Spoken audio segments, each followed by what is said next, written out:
আসসালামু আলাইকুম। প্রিয় দর্শক, অন্য মঞ্চের আলাপ চাইতায় আপনাদের সকলকে আমন্ত্রণ জানাচ্ছি। আসসালামু আলাইকুম রহমতুল্লাহি ওবরকাতুহু। সম্মানিত দর্শক, নির্বাচনের যে খেলা একেবারে জমে ক্ষীর হয়ে গেছে। অসাধারণভাবে শুরু হয়েছে নানা রকম খেলাধুলা, পর্দার আড়ালে এবং পর্দার সামনে, দিনের আলোতে এবং রাতের আলোতে। খেলা শুরু হচ্ছে দেশের প্রত্যন্ত অঞ্চলে, যেখানে প্রার্থীরা নির্বাচনের জন্য ঘোরাফেরা করছে। খেলা শুরু হয়েছে ক্ষমতার যে সকল কেন্দ্র রয়েছে, কি সেক্রেটারিয়েট, কি যমুনা, অথবা ধরুন অন্য যে স্পর্শকাতর রাষ্ট্রের জায়গাগুলো রয়েছে, সেখানে নানা রকম সমীকরণ হচ্ছে। খেলা হচ্ছে রাজনৈতিক দলগুলোর মধ্যে জোট করা না করা নিয়ে। খেলা হচ্ছে দেশের বাইরে, দিল্লিতে, রাওয়ালপিন্ডি তো এখন আর নেই, ইসলামাবাদে।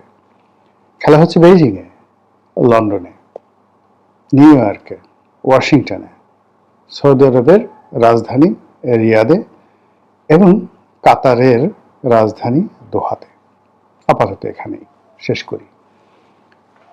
খেলা হচ্ছে ব্যাংকপাড়াতে, খেলা হচ্ছে আন্ডারওয়ার্ল্ডে, যারা গুন্ডা বদমাইশ থেকে শুরু করে চোরা কারবারি, তাদের মধ্যে খেলাধুলা হচ্ছে।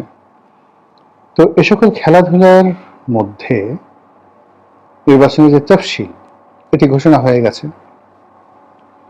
খুবই সহজ সরল এবং চমৎকার একটি নির্বাচনের রোডম্যাপ প্রধান নির্বাচন কমিশনার ঘোষণা করেছেন। ডিসেম্বর মাসের 29 তারিখের মধ্যে মনোনয়নপত্র দাখিল করতে হবে। তারপর সেই মনোনয়ন যাচাই বাছাই শেষ করে ফেব্রুয়ারি মাসে যেভাবে প্রথমার্ধে, মানে 15 তারিখের আগে নির্বাচনের কথা প্রধান উপদেষ্টা বলেছিলেন, ঠিক সেইভাবেই একটি তফসিল ঘোষণা করা হয়েছে। যারা সরকারের পক্ষের লোক, তারা নানা রকম মুখ ঝুলিয়ে ঝুলিয়ে বলার চেষ্টা করছেন যে এতদিন যারা নির্বাচন সম্পর্কে নানা নেতিবাচক কথা বলতেন, যারা বলতেন ডক্টর মোহাম্মদ ইউনূস নির্বাচন দেবেন না, তিনি আজীবন ক্ষমতায় থাকবেন, এখন তাদের কি হবে, এখন তারা কি বলবেন, এইরকম পক্ষের যারা লোকজন তারা বলার চেষ্টা করছেন। আর ডক্টর মোহাম্মদ ইউনূসের অধীন কোনো নির্বাচন হওয়া সম্ভব নয়। যদি তিনি একটা নির্বাচন করেন, সেই নির্বাচনটি হবে পৃথিবীর সেরা নয়, সবচেয়ে নিকৃষ্ট নির্বাচন। তৃতীয়ত, সেই নির্বাচনের মাধ্যমে যা কিছু সৃষ্টি হবে, এটির ফলাফল সেই যে প্রেসিডেন্ট সত্তার যে নির্বাচিত হয়েছিলেন, ওইরকম একটি ফলাফলের কাছাকাছিও নয়, তার চেয়ে অনেক অনেক নিকৃষ্ট ফলাফল হবে। এটা এক ধরনের লোকজন বলার চেষ্টা করছেন অনেক আগের থেকে। দ্বিতীয় গ্রুপ যেটি বলার চেষ্টা করছেন যে এই নির্বাচনে একটা ম্যাজিক্যাল ঘটনা ঘটবে। দক্ষিণপন্থী যে রাজনৈতিক দলগুলো রয়েছে, তারা এই নির্বাচনে ভূমিধস বিজয় লাভ করবে। ঠিক রাজশাহী ইউনিভার্সিটি, জাহাঙ্গীরনগর ইউনিভার্সিটি, ঢাকা বিশ্ববিদ্যালয়ের যে ছাত্র সংসদ নির্বাচনে দক্ষিণপন্থী গ্রুপগুলো জামায়াত শিবির যেভাবে সফলতা লাভ করেছে, ঠিক এইভাবেই তারা সফল হবেন। আবার আরেক পক্ষ বলার চেষ্টা করছেন যে সরকারের যে দুর্বলতা রয়েছে এই মুহূর্তে, সেই দুর্বলতার প্রেক্ষিতে আইন শৃঙ্খলা রক্ষা করা, মানুষের মনে বিশ্বাস প্রশ্বাস ইত্যাদি সৃষ্টি করা এবং মানুষকে ভোটের মাঠে ভয়হীন করার জন্য রাষ্ট্রের যে শক্তিমত্তা দরকার, সেটি নেই। ফলে একেবারে দলীয় পান্ডা যারা, প্রার্থীদের পক্ষে যারা জীবন বাজি রেখে কাজ করতে আগ্রহী, অথবা যারা ভাড়ায় খাটবেন টাকা পয়সার বিনিময়, এই দুটো গ্রুপ নির্বাচনের মাঠে মিছিলে মিটিংয়ে সক্রিয় থাকবে। কিন্তু যেহেতু জননিরাপত্তা এখানে কাঙ্ক্ষিত পর্যায়ে পৌঁছেনি, কাজে জনগণ এখানে স্বতঃস্ফূর্তভাবে নির্বাচনের মাঠে উপস্থিত হবে, ভোট প্রদান করবে। এটা বলতে গেলে অসম্ভব। 5% to 6% লোক ভোট কেন্দ্রে আসতে পারে, এইভাবে অনেকে ক্যালকুলেশন করার চেষ্টা করছেন। যারা এই ক্যালকুলেশনের বাইরে, তাদের বক্তব্য হলো যে এখানে মানে সকল মানুষ আওয়ামী লীগের প্রতি রাগ হয়ে আছে, সকল মানুষ ভোট দেওয়ার জন্য উন্মুখ হয়ে আছে, তারপর বিশেষ করে যে এই মুহূর্তে প্রায় 50% তরুণ সম্প্রদায় আছে যাদের বয়স 50-এর নিচে, এবং যাদের একটা বিরাট অংশ অলমোস্ট 40% যারা জীবনে ভোটই দেয়নি, তারা এই বছর হুমড়ি খেয়ে পড়বে ভোটের ময়দানে ভোট দেওয়ার জন্য। ফলে 70%, 80% ছাড়িয়ে যদি ভোটাররা 90% ভোটাররা ভোট কেন্দ্রে গিয়ে ভোট দেন, এটা অস্বাভাবিক কিছু না। এরকম চিন্তা ভাবনা করার লোকের কিন্তু অভাব নেই, এবং বিশেষ করে সরকারের যারা কর্তা ব্যক্তি তারা। এই বছর যারা জামাতের পক্ষে কাজ করছেন তারা মনে করছেন যে তাদের যে মহিলা সংগঠন রয়েছে সেই সংগঠন দিয়ে তারা একটা ভূমিধস বিজয় নিশ্চিত করবেন এবং বাংলাদেশে একটা নতুন ইতিহাস তারা তৈরি করবেন। এই গেল মানে ভোটের মাঠে একটা স্বাভাবিক হিসাবপত্র। আমি সব পক্ষের কথা বললাম, আপনি কোন পক্ষের কথা গ্রহণ করবেন সেটা আপনার ব্যক্তিগত বিষয়। এখন আমি আশ্চর্য যে ঘটনাগুলো ঘটছে গত কয়েকদিনে, যেমন ধরুন একটা নিয়ম হয়েছে যে যেদিন তফসিল ঘোষণা করা হবে সেদিন থেকে আর কেউ ভোটার হতে পারবে না। বোঝার চেষ্টা করুন। তো সেই অর্থে জনাব তারেক রহমান সাহেব এই তফসিল ঘোষণা করা হয়েছে, তিনি ভোটার হতে পারবেন না। তো তিনি যদি ভোটার হতে না পারেন, প্রধানমন্ত্রী হতে না পারেন, নির্বাচিত হতে না পারেন, তাহলে বিএনপির যে জনজোয়ার, এই জনজোয়ারটা কিভাবে পরিচালিত হবে? সরকার সেটা বুঝছে। বোঝার পরে এইরকম একটা এক্সিস্টিং আইন থাকার পরেও তারা বলছে যে তারেক রহমান সাহেব বিশেষ ব্যবস্থাধীনে তিনি ভোটার হতে পারবেন, লন্ডনে থেকে নির্বাচন করতে পারবেন। মানে বিএনপিকে একটা ফাঁদে ফেলানোর চেষ্টা। বোঝার চেষ্টা করুন, এখন যদি এই কাজটি তারেক রহমান সাহেব করেন, আগামীতে যদি তার প্রার্থিতা নিয়ে, তারপর তার নির্বাচনে জয়লাভ নিয়ে, তার ভোটার হওয়া নিয়ে যে কেউ রিট করে, সঙ্গে সঙ্গে সেই রিটটি গৃহীত হবে এবং পুরো প্রক্রিয়াটি প্রশ্নবিদ্ধ হয়ে যাবে। 2 নম্বর হলো যে এই কাজ যারা করবেন, ইলেকশন কমিশনের যে সমস্ত কাজ করবেন, তাদের পরিণতি গণেশ উল্টে গেলে ঠিক সেরকম হবে যেভাবে সাবেক নির্বাচন কমিশনারদের হয়েছে, কোনো সন্দেহ নেই। তো এক্ষেত্রে বিএনপি কি করতে পারে? বিএনপি সেটা হলো ওই যে আইনটি, সেই আইনটি তারা মানে রদ করার জন্য সরকারকে চাপ প্রয়োগ করতে পারে যে ভোটের একদিন আগেও বা 24 ঘন্টা আগেও যে কেউ ভোটার হতে পারবেন। আর নির্বাচনের তফসিল ঘোষণার পরে মানে যেদিন মনোনয়নপত্র জমা দেওয়ার শেষ দিন, তার আগের দিন পর্যন্ত যে কোনো প্রার্থী ভোটার হয়ে অংশগ্রহণ করতে পারবেন। এরকম বিধিবদ্ধ আইন না করে আগের যে আইন সেটার উপর একটা ধামাচাপা দিয়ে বিএনপিকে একটা ফাঁদের মধ্যে ফেলে দিলে বিএনপি নির্ঘাত নির্বংশ হয়ে যাবে। তো বোঝার চেষ্টা করুন যে কি ফাঁদটা বিএনপির জন্য পাতা হয়েছে। এই গেল এক। 2 নম্বর হলো যে শেখ হাসিনার কথায় কিছু যাকে বলা হয় নতুনত্ব লক্ষ্য করছেন। তিনি তার স্বাভাবিক যে কথাবার্তা তার বাইরে গিয়ে তিনি সেই যাকে বলা হয় বেগম জিয়ার যে অসুস্থতা, এটা নিয়ে তিনি দুঃখ প্রকাশ করেছেন, সহানুভূতি জানিয়েছেন এবং তার মঙ্গল কামনা করেছেন। রাখেন এখন এটা এখানে। দ্বিতীয়ত জনাব তারেক রহমান সাহেব সম্পর্কে মার্কিন যুক্তরাষ্ট্রের যে গোপন দলিল সমূহ, অর্থাৎ 2001 থেকে 2006 পর্যন্ত হাওয়া ভবন সংক্রান্ত যে সকল গোপন দলিল ছিল, সেগুলো এই সময়টিতে হঠাৎ করে উন্মুক্ত করে দেওয়া হয়েছে, ওপেন। এটা আমি একটা নেটে একটা জিনিস পেলাম, এটা আমেরিকান সরকারের পক্ষ থেকে এটা করে দেওয়া হয়েছে। এবং কেন এই সময়টাতে আমেরিকা সেই জিনিসটি করে দিল, এটা হলো 2 নম্বর। 3 নম্বর হলো যে জনাব তারেক রহমান সাহেব ব্যক্তিগতভাবে অনেকদিন তিনি মানে যাকে বলা হয় জামাতের ব্যাপারে উদাসীন ছিলেন, অনেকদিন প্রেমমুগ্ধ ছিলেন এবং অনেকদিন রেজিস্ট ছিলেন। জামাতের ব্যাপারে নেতিবাচক কোনো কথা বলে তার দরবার থেকে কেউ ফিরতে পারত না। অলনে ছাড়ে তিনি ইউটার্ন করেছেন এবং তিনি এবং তার দলের যে সকল নেতাকর্মী জামাতের বিরুদ্ধে বলছেন, এটা বিএনপি রাজনীতির সঙ্গে 180 ডিগ্রি অ্যাঙ্গেলে সাংঘর্ষিক। 2 নম্বর হলো যে দলের মধ্যে যে সকল লোক জামাত বিরোধী, এখন তারা দলের কাছে খুবই গুরুত্বপূর্ণ হয়ে উঠেছেন, বিশেষত মুক্তিযোদ্ধা ফজলুর রহমান সাহেব।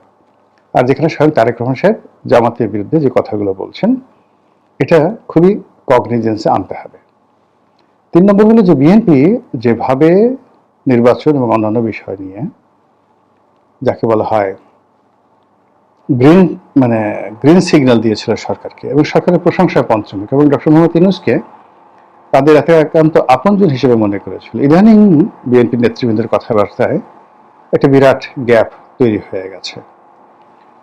অন্যদিকে এনসিপি কিংস পার্টি, তো তারা যে সকল কথাবার্তা বলছে, তারা ইলেকশন কমিশন সম্পর্কে বা তাদের নিরপেক্ষতা নিয়ে প্রশ্ন করছেন, এবং কোনো অবস্থাতেই তারা একটা জোট করার ব্যাপারে হালে পানি পাচ্ছেন না। এনসিপি এবং আরও দুটো সংগঠন, এবি পার্টি আর একটা হলো রাষ্ট্র সংস্কার আন্দোলন, এই 3টি সংগঠন একত্র হয়েছে, কিন্তু এটার কোনো রাজনৈতিক ইম্প্যাক্ট নেই। অন্যদিকে বিএনপি যে সকল ঘনিষ্ঠ বান্ধব, সেই বিপ্লবী ওয়ার্কার্স পার্টি বলেন, গণ অধিকার পরিষদ বলেন, আমজনতা পার্টি বলেন, আমজনতা পার্টির প্রধান যিনি জনাব তারেক রহমান, তার নামও তারেক রহমান, তো তার সেই দল বলেন, আমদালিব রহমান পার্থর দল, এনডিএম ববি হাজ্জাজের দল, জুনায়েদ শাকির দল, তারপরে আসম আব্দুর রব সাহেবের দল, তারপর এরকম যাদের সাথে মামুনুল হকের দল, যাদের সঙ্গে তাদের যাকে বলা হয় দীর্ঘকালীন রাজনৈতিক সমঝোতা, এখানে সবাই আশা করেছিল যে অন্তত 100টি আসনে তাদেরকে ছাড় দেওয়া হবে। এখন সেই 100টি আসন কমতে কমতে 10টি আসনও রাখা যাচ্ছে না।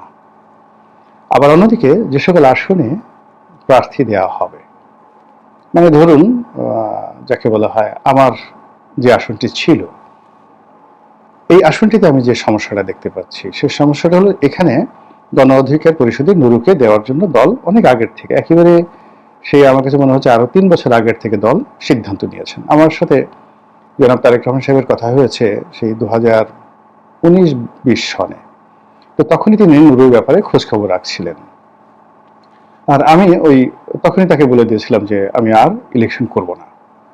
তো 2019 সন থেকে আমি এই জিনিসটা দেখে আসছিলাম যে জনাব তারেক রহমান সাহেব নুরুল হক নুরুর ব্যাপারে ভীষণ রকম দুর্বল। অন্যদিকে ঢাকা বিশ্ববিদ্যালয় ছাত্র দলের সভাপতি ছিলেন হাসান মামুন, তিনি আসলে দীর্ঘদিন ধরে এই আসনে মনোনয়ন লাভের জন্য চেষ্টা করছেন। তো ইতিপূর্বে যেমন 2008 সনে যে নির্বাচন হলো, তখনই তিনি প্রার্থী হওয়ার চেষ্টা করছিলেন, তখন শাহজাহান খান সাহেবকে দেওয়া হয়েছিল। আর 2014-তে বিএনপি অংশগ্রহণ করলো না, 2018 সনে আমাকে দেওয়া হলো, আর 24 সনেও বিএনপি অংশগ্রহণ করেনি। ফলে হাসান মাহমুদ যিনি আছেন, তার জীবনে এটাই শেষ সুযোগ। এর 5 বছর পরে তিনি আর আসলে এই রাজনীতি থেকে কিছুই পাবেন না। ফলে তার সারাটা জীবন তিনি এই সংগঠনের পিছনে যে সময় দিয়েছেন, এবং গলাচিপা 10 মিনিট আমার যে নির্বাচনী এলাকায় এই দুটো আসনের সকল কমিটি, ওয়ার্ড ইউনিয়ন পর্যায়ে কমিটি এমনভাবে তিনি করেছেন যে ওখানে হাসান মামুনের বাইরে গিয়ে জনাব তারেক রহমান সাহেব যদি ওখানে গিয়ে দাঁড়ান হাসান মাহমুদকে ছাড়া, তাহলে ওই কমিটির যারা লোকজন আছে তারা সবাই হাসান মামুনকে বাদ দিয়ে তারেক রহমান সাহেবের সঙ্গে আসবে, আমার কাছে মনে হচ্ছে না। এই নেতাকর্মীগুলো যারা আছে তারা হাসান মামুনের সঙ্গে একেবারে কাঁধে কাঁধ মিলিয়ে ফেলেছে। ফলে তাকে যদি রাজনীতিতে টিকে থাকতে হয়, তাহলে তাকে স্বতন্ত্র নির্বাচন করতে হবে, অথবা বিএনপির যে প্রার্থী যদি অন্য কাউকে দেয়, তাহলে হাসান মামুনের রাজনীতি সেই দিন থেকে শেষ। সে যদি বিরোধিতা করে, পার্টি থেকে তাকে বহিষ্কার করা হবে, কমিটি বাদ দিয়ে দেওয়া হবে। আবার সে যদি স্বতন্ত্র নির্বাচন করে, তাও একই অবস্থা হবে, পুরো কমিটি, তার যে কমিটি আছে রাজনীতি তছনছ হয়ে যাবে। এই গেল হাসান মামুন এবং বিএনপির ভাষণ। অন্যদিকে যদি হাসান মামুনকে মনোনয়ন দেওয়া হয়, হাসান মামুনকে মনোনয়ন দেওয়া গেলে বিএনপি যে সবচেয়ে শক্তিশালী গ্রুপ, হাসান মামুনদের হাতে কমিটি আছে, কিন্তু মাসেল পাওয়ার এবং ভোট যাদের হাতে, সেটা হলো সাবেক সংসদ সদস্য শাহজাহান খান, তার আত্মীয় স্বজন এবং তার কমিটি। ফলে সেখানে হাসান মামুন পাশ করে আসাটা খুবই কঠিন, ওখানে জামাতের প্রার্থী পাশ করার সম্ভাবনা অনেক অনেক বেশি। নুরুল হক নুরু যদি তার নিজের দল থেকে দাঁড়ায়, যেহেতু আসলে গলাচিপা 10 আমার যে নির্বাচন অত্যন্ত ম্যাসিউট একটা এলাকা, এখানে যারা ইতিপূর্বে সংসদ সদস্য হয়েছেন এবং জনপ্রিয় হয়েছেন, সাস্টেন করেছেন, তাদের সবার এডুকেশন, অভিজ্ঞতা এবং ওই এলাকার জনগণের প্রতি তাদের যে কন্ট্রিবিউশন, নিজের পকেটের অর্থ খরচ করে জনগণের সেবা করার যে একটা ঐতিহ্য রয়েছে ভীষণ রকম। আমি যেমন ধরুন ওখানে একসময় শিক্ষামন্ত্রী ছিলেন বাতেন তালুকদার সাহেব, তারপরে এর আগে ছিলেন বারেক মিয়া সাহেব, তারপর ক্ষমা জাহাঙ্গীর সাহেব, তারপর আমি ছিলাম। আমরা সবাই নির্বাচিত হওয়ার আগে 10 বছর 12 বছর নির্বাচনী এলাকায় আমাদের সর্বস্ব, মানে সময়, টাকা, মানে যত কিছু খরচ করেছি, ফলে মানুষের হৃদয় ওইভাবে আন্দোলিত হয়েছে। কিন্তু দেখা গেল যে আপনি খুব, মামুন যেটা করছে সেটা শুধুমাত্র রাজনৈতিক দল, কিন্তু মামুনের যেহেতু ব্যবসা নাই, বাণিজ্য নাই, তার স্ত্রী চাকরি করে, সীমিত অর্থ দিয়ে, মানে আমি যে কাজটা করেছি, ক্ষমা জাহাঙ্গীর যে কাজটা করেছেন, বাতিন তালুকদার যে কাজটি করেছেন, এটা সম্ভব নয়, তাদের পক্ষে সম্ভব নয়। আর নুরু তো মানে আরো মানে তরুণ, ফলে কি হচ্ছে, কিংবা এই যে এখন শালম সাহেব যিনি আছেন, তিনি একজন শিক্ষক মানুষ, জামাতের আমির, মানে পাবলিকে 1 কেজি মুড়ি খাইয়েছেন, এরকম কোনো নজির নাই। ফলে হয় কি, 3 জন প্রার্থী, সম্ভাব্য 3 জন প্রার্থী, তাদের মধ্যে প্রতিযোগিতা হবে, কিন্তু জনগণের সহানুভূতি, আগ্রহ এবং তারা এমপি হলে এলাকার উন্নয়ন হবে, এইরকম বিশ্বাস জনগণের মধ্যে হবে না। ফলে জনগণের ভোটের জামে সেটার পরিবর্তে মারামারি, কাটাকাটি, হানাহানি হবে, এবং যেই এমপি হোক না কেন, আলটিমেটলি এলাকার শান্তি হবে না। আমি জাস্ট আমার এলাকাটা সম্পর্কে বললাম, পটুয়াখালী 4টি আসন সম্পর্কে আমি ঠিক এইভাবে নিরপেক্ষভাবে বলতে পারি। তো কি হচ্ছে যে বিএনপির যারা জোট সঙ্গী, তারা যেহেতু নিজেদের প্রতীকে লড়াই করছে, ওখানে অনেক জায়গা থেকে গিয়ে বিএনপির নেতাকর্মীর দ্বারা তারা ধাওয়া খেয়ে আসছে। কোনো জোট সঙ্গীরই এত শক্তি নাই যে বিএনপির প্রার্থীকে চ্যালেঞ্জ জানিয়ে বাপের বেটার মতো এলাকাতে দাঁড়িয়ে থাকবে। এই শক্তিটা কারোর নেই, কোথাও নেই। ফলে কি হয়েছে, সমস্ত জোটের যারা কর্মী, নেতা, তারা ভীষণ রকম হতাশ। দেখলাম তানিয়া রব, মানে আসম আব্দুর রব সাহেবের স্ত্রী যিনি ইলেকশন করবেন, তিনি সেখানে ধাওয়া খেয়ে আসছেন। ঢাকাতে আন্দালিব রহমান পার্থ, তার অবস্থাও ভালো না, ববি হাজ্জাজের অবস্থাও ভালো না, জুনায়েদ সাকি ধাওয়া খেয়ে আসছেন। এইরকম ঘটনা কিন্তু অহরহ ঘটছে। তো এই ঘটনা সময়ের মধ্যে ঢাকা বিশ্ববিদ্যালয়ের এক শিক্ষক সিরিয়াসভাবে লাঞ্ছিত হলেন। আইন শৃঙ্খলা আজকের দিন পর্যন্ত প্রতিদিনই অবনতি হচ্ছে। বিশ্ববিদ্যালয়গুলো এবং বিভিন্ন প্রতিষ্ঠান থেকে নানা রকম যে সকল কথাবার্তা শোনা যাচ্ছে, তাতে মনে হচ্ছে যে নির্বাচন সংক্রান্ত যে খেলাধুলা, এখনো আরো অনেক কিছু বাকি আছে। মহান আল্লাহ আমাদের সবাইকে হেদায়েত দান করুন এবং হেফাজত করুন। আসসালামু আলাইকুম ওয়া রাহমাতুল্লাহি ওয়া বারাকাতুহু। চায়ের টেবিল কিংবা পাড়ার টং দোকান, কোথাও নির্বাচনের দামামা বাজতে দেখা যাচ্ছে না। তা সত্ত্বেও বৃহস্পতিবার সন্ধ্যা 6টায় নির্বাচন কমিশন ঘোষণা করতে যাচ্ছে ত্রয়োদশ জাতীয় সংসদ নির্বাচনের তফসিল। তার ঠিক আগে অন্তর্বর্তী সরকার ক্ষমতা কাঠামো থেকে সরে গেলেন সবচেয়ে আলোচিত এবং বিতর্কিত 2 ছাত্র রাজা, যুব ক্রীড়া এবং স্থানীয় সরকার মন্ত্রণালয়ের উপদেষ্টা আসিফ মাহমুদ সজীব ভুঁইয়া এবং তথ্য ও সম্প্রচার মন্ত্রণালয়ের উপদেষ্টা মাহফুজ আলম। তবে সরকারের পিআর টিম সে পদত্যাগে শর্ত দিয়ে রেখেছে, বলেছে তফসিল ঘোষণা হলে কার্যকর হবে এই পদত্যাগ। যদিও সংবিধানের কোথাও এমন অদ্ভুত শর্তের উল্লেখ নেই।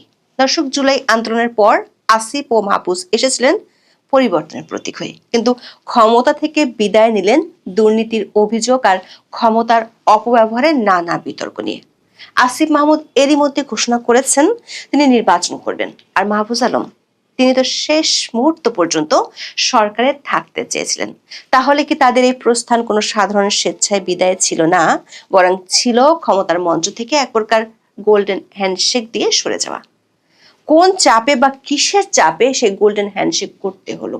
কিংস পার্টি এনসিপি কি 2 উপদেষ্টার এই গোল্ডেন হ্যান্ডশেক মেনে নিচ্ছে, নাকি তফসিলের পর নতুন কোনো দাবির জন্য এই গোল্ডেন হ্যান্ডশেককে তারা ব্যবহার করবেন? তার চেয়েও বড় কথা, মাত্র 1 মাস আগেও আসিফ মাহমুদ প্রকাশ্যে বলেছিলেন বাংলাদেশের বর্তমান বাস্তবতায় 10 থেকে 20 কোটি টাকা না থাকলে সংসদ নির্বাচন করা সম্ভব নয়। যে আসিফ মাহমুদ আয়কর দিতেন না, ছিল না ব্যাংক অ্যাকাউন্ট, 16 মাসের ব্যবধানে তিনি এমন কোন আলিবাবার গুহা পেয়ে গেলেন যা দিয়ে 10 থেকে 20 কোটি টাকা খরচ করার জন্য তারা নির্বাচনের খরচ মেটাবেন? বিস্তারিত জানতে চলুন যাওয়া যাক বিশ্লেষণে।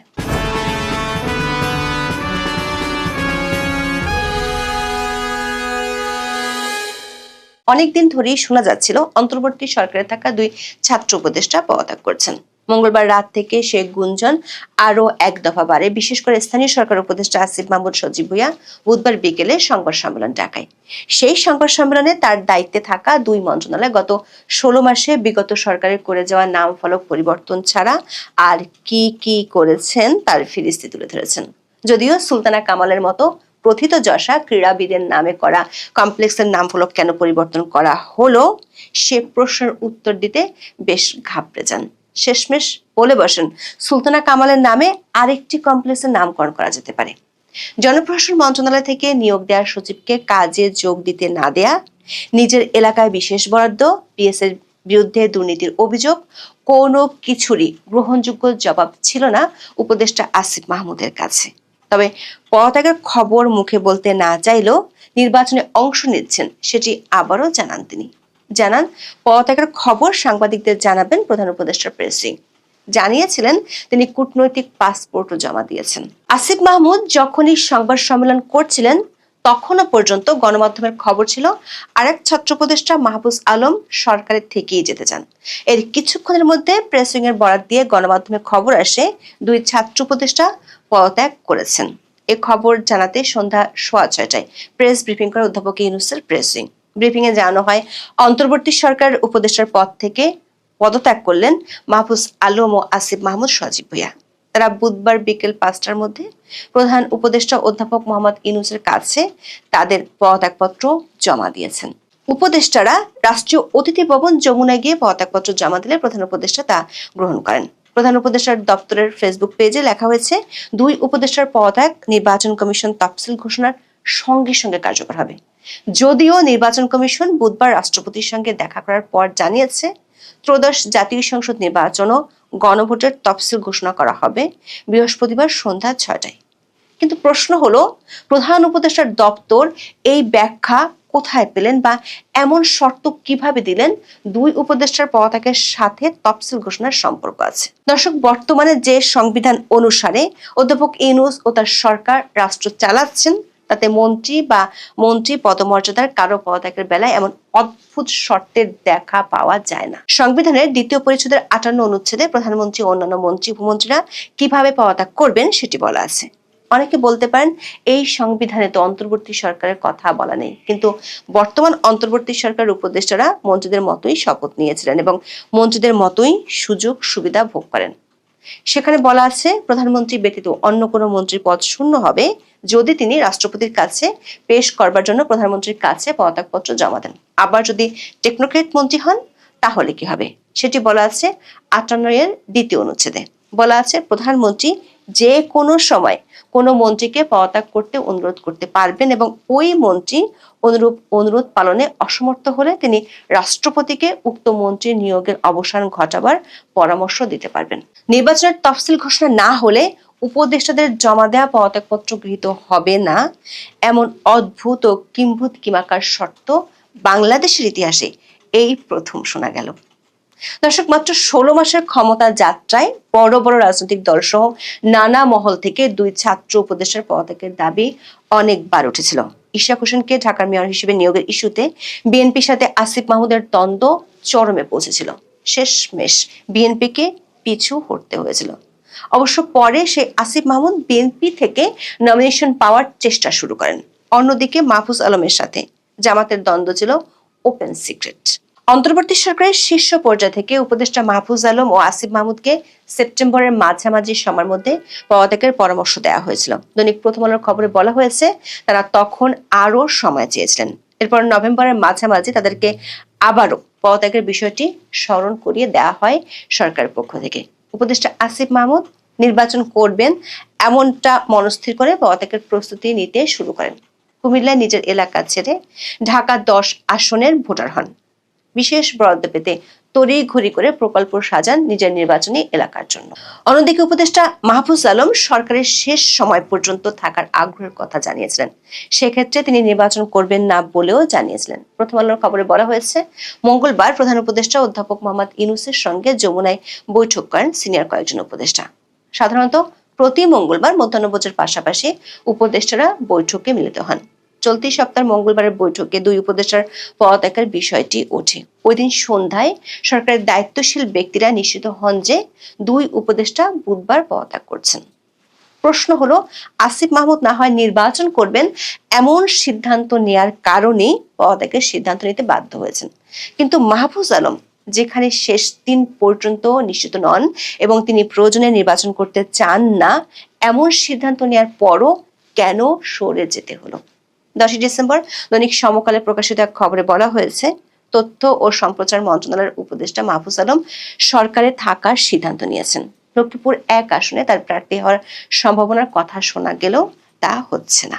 সমকালের ওই খবরে বলা হয়, সোমবার রাতভর বৈঠক হয়েছে উপদেষ্টা মাহফুজের হেয়ার রোডের সরকারি বাসভবনে। মঙ্গলবার ভোর পর্যন্ত তা চলে। বৈঠক সূত্র জানিয়েছে, মাহফুজ নির্বাচনে অংশ না নিয়ে সরকারে থাকার সিদ্ধান্ত নিয়েছেন। তিনি জামাত ইসলামীর সঙ্গে এনসিপির জোটের নির্বাচনী সমঝোতার বিরোধী। এই মনোভাবের পরিবর্তন আসেনি। একাধিক সূত্র বলছে, অধ্যাপক ইউনূস যে তার প্রিয় দুই ছাত্র উপদেষ্টাকে গোল্ডেন হ্যান্ডশেক করিয়েছেন তা এক প্রকার বাধ্য হয়ে করেছেন। এখন প্রশ্ন হলো, তফসিল ঘোষণা হলে এবং সে অনুযায়ী নির্বাচন হলে আসিফ ও মাহফুজ কি নির্বাচন করবেন, এবং করলে কে কোন দল থেকে করবেন? কিংস পার্টি হিসেবে প্রতিষ্ঠিত হওয়ার পর সবারই ধারণা ছিল জাতীয় নাগরিক পার্টি বা এনসিপি থেকে তারা নির্বাচন করবেন, কিন্তু সারা দেশে আর্মি পুলিশ প্রহরায় সমাবেশ করার পরও জনসমর্থন না পাওয়ায় সে ধারণা থেকে সরে আসেন দুই সদ্য বিদায়ী উপদেষ্টা। আসিফ কুমিল্লা থেকে সরে এসে ঢাকা 10-এর ভোটার হন। বিএনপির প্রথম দফার তালিকায় এই আসনটি খালি রেখেছিল। তখন সবাই মনে করেছিল ইশাক ইস্যুতে বিএনপির শত্রু বনে যাওয়া আসিফ মাহমুদ সেই বিএনপি থেকে হয়তো লড়বেন। তবে বিএনপি দ্বিতীয় দফায় এই আসনে প্রার্থী ঘোষণা করেছে। বিএনপির একাধিক সূত্র বলছে, আসিফ মাহমুদকে দলটি এখন আর নিতে চায় না। দর্শক, গত 7 নভেম্বর উপদেষ্টা আসিফ মাহমুদ বাংলাদেশের বর্তমান বাস্তবতায় 10 থেকে 20 কোটি টাকা না থাকলে সংসদ নির্বাচন করা সম্ভব নয় মন্তব্য করেছিলেন। তখন বলেছিলেন, এই বাস্তবতায় আসলে যাদের কালো টাকা আছে তাদেরই সুযোগ আছে নির্বাচনে অংশগ্রহণ করার। প্রশ্ন হলো, 1 মাসের মধ্যে উপদেষ্টা আসিফ মাহমুদের কি এই সক্ষমতা হয়ে গেছে, নাকি গত 16 মাসের ক্ষমতা যাত্রায় ধীরে ধীরে এই সক্ষমতা তিনি অর্জন করেছেন? আর অর্জন করেছেন বলেই ঢাকা 10 আসনের মতো বড় একটি আসনে তিনি স্বতন্ত্র হলেও নির্বাচন করতে চান। দর্শক, এই অভিযোগ উঠছে কারণ অধ্যাপক ইউনূসের উপদেষ্টা পরিষদের সদস্যদের মধ্যে যার বা যাদের মন্ত্রণালয়ের বিরুদ্ধে সবচেয়ে বেশি দুর্নীতি ও ক্ষমতার অপব্যবহারের অভিযোগ, সে তালিকায় আসিফ মাহমুদের নাম সবচেয়ে বেশি এসেছে গণমাধ্যমের খবরে। আসিফ মাহমুদের সাবেক এপিএস মোয়াজ্জেম হোসেন, যিনি নিজেও বৈষম্য বিরোধী আন্দোলনের নেতা ছিলেন, তার বিরুদ্ধে গুরুতর অভিযোগ ওঠে। অভিযোগগুলো ছিল নিয়োগ ও বদলি বাণিজ্য, টেন্ডার বাণিজ্য এবং বিগত সরকারের দোসর প্রকৌশলীদের পুনর্বাসনের মাধ্যমে শত কোটি টাকা হাতিয়ে নেওয়া। অবশ্য দুদক তদন্তের ঘোষণা দিলেও সেটি এখনো ঘুমপাড়ানি মাসি পিসের গান শুনিয়ে যাচ্ছে। বাবার টেন্ডার লাইসেন্স কাণ্ডে নিজেই ক্ষমা চেয়েছিলেন, তবে নিজের অস্ট্রার ম্যাগাজিন কাহিনী বিদেশ পর্যন্ত টেনে নিতে গিয়েও বেঁচে যান। হেলিকপ্টারে চড়ে 200 টাকার কম্বল বিতরণের কাহিনী তিনি কেন করেছেন তা নিয়ে কোনো সংস্থা অবশ্য প্রশ্ন করেননি। শেষ মুহূর্তে এসে নিজের এলাকায় কেন বিশেষ বরাদ্দ দিতে চেয়েছেন সেটি নিয়ে স্বচ্ছতার গান গাওয়ার সরকারও ছিল নিশ্চুপ। এমনকি ইমেইলে আসা সবচেয়ে বেশি দুর্নীতির অভিযোগ যে তার মন্ত্রণালয়ের বিরুদ্ধে সেটিও জানতে পারেন। তবে সে দুর্নীতি ঠেকিয়েছেন বা সেগুলোর বিরুদ্ধে ব্যবস্থা নিয়েছেন এমন কোনো তথ্য জানা না গেলেও তার বিরুদ্ধে বেশি অভিযোগ আছে খোদ উপদেষ্টা পরিষদই। দৈনিক প্রথম আলোর আরেকটি খবরে বলা হয়েছে, সরকারের শীর্ষ পর্যায়ে খোঁজ নিয়ে জানা গেছে উপদেষ্টা আদিলুর রহমান খানকে অতিরিক্ত দায়িত্ব হিসেবে স্থানীয় সরকার মন্ত্রণালয়ে দেওয়া হতে পারে। তিনি বর্তমানে গৃহায়ণ ও গণপূর্ত মন্ত্রণালয় এবং শিল্প মন্ত্রণালয়ের উপদেষ্টার দায়িত্ব পালন করছেন। আদিলুর রহমান প্রথমে স্থানীয় সরকার মন্ত্রণালয়ের দায়িত্ব নিতে অপারগতা জানান। এই মন্ত্রণালয়ের অনিয়ম নিয়ে বিভিন্ন সময় গণমাধ্যমে উঠে আসা খবরের কারণে দায়িত্ব নিতে অনাগ্রহ দেখান তিনি, কারণ অনিয়মের দায়ভার তার উপরও যেতে পারে। তবে সরকারের চিন্তা হচ্ছে শেষ সময় এসে নতুন কাউকে এই মন্ত্রণালয়ের দায়িত্ব দেওয়া হবে না, পুরনোদের মধ্য থেকে দেওয়া হবে। সেই চিন্তা থেকে শেষ পর্যন্ত আদিলুর রহমানকে রাজি করানো হয়। এমনকি এনসিপি তো আসিফ মাহমুদের বিরুদ্ধে ওঠা দুর্নীতির অভিযোগের কারণে তাকে নিয়ে আপত্তি আছে। অবশ্য এনসিপি সম্প্রতি এবি পার্টি এবং রাষ্ট্র সংস্কার আন্দোলনকে নিয়ে যে গণতান্ত্রিক সংস্কার জোট করেছে তা নিয়ে আসিফ মাহমুদের অনুসারীদের আপত্তি আছে। দর্শক, পদত্যাগে আরেক উপদেষ্টা মাহফুজ আলমের গ্রামের বাড়ি লক্ষ্মীপুর 1 আসনে, যদিও সেখানে বিএনপির সাথে সমঝোতার সম্ভাবনা ক্ষীণ। বিএনপি সম্প্রতি বাংলাদেশ এলডিপি নেতা শাহাদাত হোসেন সেলিমকে ওই আসনে মনোনয়ন দেওয়ার ঘোষণা দেওয়ায় মাহফুজ আলমের লক্ষ্মীপুর 1 আসনে বিএনপি বা জোট থেকে ভোট করার সম্ভাবনা খুবই ক্ষীণ। তুলনামূলক মাহফুজ আলমের বিরুদ্ধে দুর্নীতির অভিযোগ কম থাকলেও ক্ষমতার অপব্যবহারের বিস্তর অভিযোগ আছে তার বিরুদ্ধে। মাহফুজের ভাইয়ের বিরুদ্ধে বিটিভির কাজের টেন্ডার অবৈধভাবে পাইয়ে দেওয়ার অভিযোগ উঠেছিল। জাতীয় নাগরিক পার্টি থেকে অব্যাহতি পাওয়া কেন্দ্রীয় সংগঠক মুনতাসির মাহমুদ প্রকাশ্যে হুমকি দেন তিনি সময় মতো মাহফুজ আলম এবং এনসিপি নেতাদের দুর্নীতির প্রমাণ ফাঁস করবেন। রাষ্ট্রপতি ভবনে গিয়ে সব ধরনের আইন লঙ্ঘন করে মাহফুজ আলম বঙ্গবন্ধুর ছবি নামিয়ে ফেলেছিলেন। সরকারের সমালোচনা করেন এমন কাউকে কোনো ধরনের সরকারি প্রতিষ্ঠানে যাতে রাখা না হয় সেটির জন্য তিনি কড়া নির্দেশ দিয়েছিলেন। এ কারণে বিএনপি পন্থী অনেক সরকারি কর্মকর্তা কর্মচারীকে তিনি ওএসডি এবং বদলি করিয়েছিলেন। দর্শক, আসিফ মাহমুদ না হয় নির্বাচনে লড়ার জন্য উপদেষ্টা পদ থেকে সরে দাঁড়িয়েছেন, কিন্তু মাহফুজ তো নির্বাচন করতে চান না। তাহলে তাকে কেন সরে যেতে হলো? এর অর্থ হলো সরকারের উপর এমন চাপ আছে যে চাপটির কারণে সরকারকে এই সিদ্ধান্ত নিতে হয়েছে। যদিও সরকার এমন ভাব যেন নির্বাচন কমিশনের তফসিল ঘোষণার ঠিক আগে সরকার তার নিরপেক্ষতার মুখোশ ধরে রাখার চেষ্টা করছে। কিন্তু আলিবাবার গুহা থেকে যদি নির্বাচনী খরচের 10 থেকে 20 কোটি টাকা বেরিয়ে আসে, তখন সরকার কি প্রশ্নবিদ্ধ হবে না? তার চেয়েও বড় খবর হলো কিংস পার্টি এনসিপি 2 উপদেষ্টার পদত্যাগ মানতে পারছে না। সরকারে যেহেতু তাদের এখন সরাসরি স্টেক নেই, তাই তারাও নতুন একটি ইস্যুতে সরকারের বিরুদ্ধে অবস্থান নেওয়ার পরিকল্পনা আছে। সেটি হলো জাতীয় পার্টিকে নির্বাচনে অংশ নিতে দেওয়ার সুযোগ দিতে চায় সরকার। এই সুযোগটি দিয়ে সরকার প্রমাণ করতে চায় নির্বাচন অনেক বেশি অংশগ্রহণমূলক হবে। কিন্তু এনসিপির পক্ষ থেকে সরকারি সিদ্ধান্তের বিরুদ্ধে শিগগিরই মাঠে উত্তেজনা তৈরি করা হবে। সেটি হলে তফসিল ঘোষণা হওয়ার পরও অনেক কিছু দেখার বাকি থাকবে। এখন এই পর্যন্ত। সবাই ভালো থাকুন, সুস্থ থাকুন, নিরাপদে থাকুন। দেখা হবে আগামী পর্বে।